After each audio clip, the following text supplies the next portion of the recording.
क्या दोस्तों आप लोगों को लगता है ये पवन सिंह और खेसारी लाल यादव सर मिल के दोनों के करियर थोड़ा डाउन चल रहा है ना? आप लोग को समझ में आ रहा होगा, क्योंकि जब से ये दोनों मिले ना इनके गाने का व्यूज़ कम देखो। आज खेसारी लाल का गाना आया अभी तक 1 लाख कुछ व्यूज़ गया है, समझ सकते हैं, 5 घंटा हो गया।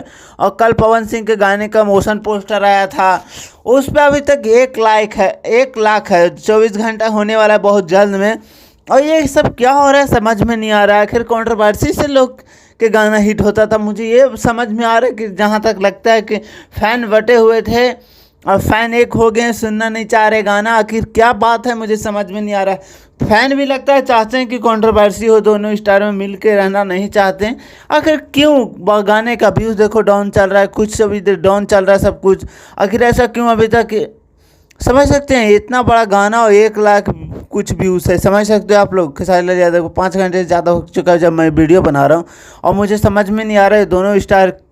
इससे अच्छा तो दूर ही रहते तो ठीक रहता, कम से कम गाना रिकॉर्ड पे रिकॉर्ड तो दोनों स्टार के कंट्रोवर्सी चलता था तो गाना रिकॉर्ड बनाता। तो मैं तो यही लगता है कि हाँ इस तरह चलना चाहिए। सो आप लोग क्या कहना है कमेंट बॉक्स में कमेंट कर सकते हैं। ज़्यादा कुछ नहीं बोलता हूँ, लव।